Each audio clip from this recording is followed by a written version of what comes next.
Or was it me? I mean, I know the game dictated I could probably temperature raised a little more than usual, but it was steaming. Okay, we're ready for questions for Coach Bennett. Jeff, we'll start with you, all right. Tony, I know you would have preferred to have won it in regulation, but to have to go through kind of that ordeal of overtime and come back and win, did you learn something about your guys winning it that way? Yeah, I think first credit to Miami for coming back like that. I thought we played a real good first half. We were up 18, and they took it right at us in the second half. We were very unsound in certain areas, blockouts on free throws, giving up stuff. Had a hard time. That's a good action they run when their four-man can shoot and separate. We tried a couple different things, and they did the job, and guys made plays for them. So I give them credit for that. But we got to be better than that. And I think you got to play every possession in ACC basketball against quality talent, and that was frustrating. But to come back in overtime, and Justin to hit the big shot when he was discouraged, I'll look at that. The foul was significant, and then to see London take it over like that, Mariel getting heavy minutes, Darian, different guys stepping up. Yeah, that was a good sign. So I certainly liked what I saw in that because there was just that look, and we've had some experiences with Miami down here. And the ACC tournament's like, God, they just couldn't get it. But they fought back, and, both teams were kind of going on fumes at the end. But we've got to improve. I think we showed some vulnerability, but happy that they could fight back and fortunate to come out of here with a win. Okay, Whitey? Long answer. I guess the free throws at the end, Evan has Right. a chance to just ice it and Yeah. send you home and catch your flight on time. That's right. Yeah, I said we maybe could have been over Atlanta right now if we would have just blocked out and done a couple things.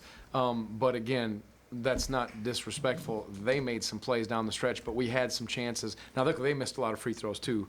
They had a chance, not win it late. But, yeah, that was one free throw away.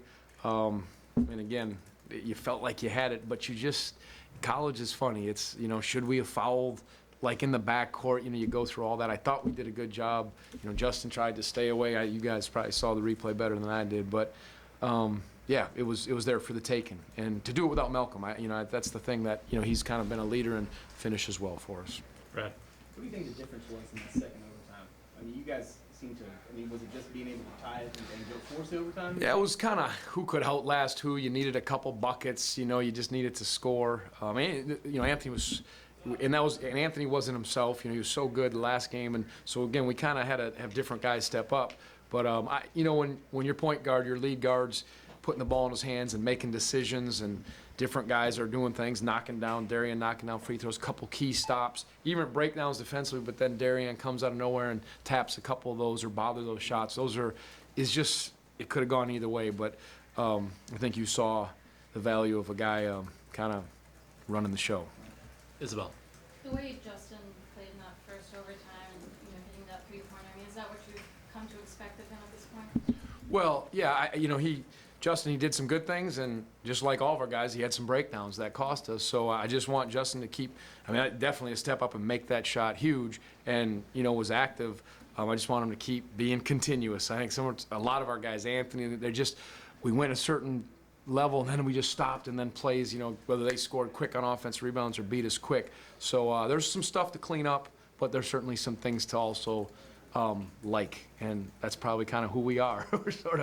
We got a lot of things, a lot of warts, but a lot of good things too. Take Doug and then I'll take one London in front. hadn't been scoring. Yeah. I guess he wouldn't be here right No. now. Winner seed if he hadn't hit those 5 threes. Yeah, right. Had you talked to him at all about his shooting? Did you sense that he was discouraged at all? Or just Yeah, maybe he was waiting for. You're right. Does he know himself? Yeah, he's been trying to get extra reps now, and maybe he was waiting for the ACC, but we needed that. It's funny, we were walking out of shoot around. I think I was talking to Eric and some other ones, and I just said, "Boy, it'd be big if we can get London knocking down some of those shots," because we've seen him do it, and we needed it all with not having the stuff. So that's what's unique so far about this team. Again, different guys at different times, but let me look at his stat line besides the free throws. When you look at that with 8 assists and 3 turnovers, some of those drop-off passes. Absolutely. Thank you for saying that. That was good, and we needed it, especially in the overtime without some of our two leading scorers, or 2 of our main scorers. Sorry. Take one in front. How hard is it, because the key on both sides was following the three-point shooters? Yeah. And it's obviously you tell them not to do that. How hard is it to avoid that? You try to go up, and you wish you'd use the replay sometimes on that, but it's a challenge. I know there's different theories. You know, I watched a game where they fouled the three-point shooter. They were up 3. I'm sorry, they fouled before. They were up 3, and then the guy makes the first one and misses the second one and almost gives up a three-point play, you know, so you get that. I like bothering and contesting, but you do bring in the element of if it's close. It's discipline is what it is. And then, you know, it's a bang-bang play sometimes. So we'll get a good look at it, but we work hard on not following three-point shooters. That's something we really practice a lot. So I feel a little more comfortable in those situations. But it's a challenge because you're thinking, you know, the heat of the game, and guys are crafty at initiating stuff. So. Slammer. The second half, the offense seemed a little uncharacteristically difficult to come by. Was that something Miami was doing, or was that just maybe the pressure of them making that run at the beginning? But it didn't seem like those kind of open shots were presenting themselves. Slammer, we just scored 89 points, and I can't believe you're talking to me about offense. Have you watched us over the years? Have you watched my team? No.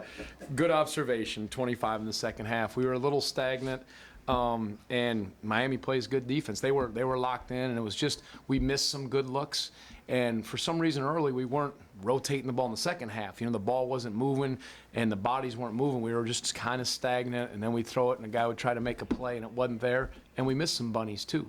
A couple, Darian had some putbacks, just didn't go in. So I think it was a few things. We had breakdowns on both sides of the ball, but we'll keep working at it. But I do want you to note that number, all right? Jeff. I know their games are different, but Mariel seems to have some of that poise that Malcolm showed. Yeah. He was a freshman. Is that unusual? He put a Yeah, lot on his shoulders he hit a big today. 3 in the corner, didn't he? I can't remember. Was it the end of regulation, first or second overtime? They all kind of blur together. But he hit a big one when we needed it. I think we were down 4 or 5. But he does. He has some of that. You know, more of a wing player. Malcolm's a little more of probably a combo. But good to see that. And I thought he gave us a nice lift defensively, speared a big rebound at the end that we needed. That was a good opportunity. You know, him playing, that was, how many minutes did he play? So he got some good quality, 31 minutes. So, yeah, good for him. Whitey. What was your message to the guys in the locker room after kind of a crazy game? Yeah, I kind of just said, let's go back and like the grit, but let's look at the things where we shouldn't have been in that spot and address those. And, just liked it how the guys stepped up. I think everybody's tired and ready to get out of here. So we got work to do, but it was some poise to be able to pull out of it, the victory. Okay. All right. Thanks. Good. Thanks, guys. It's our first win.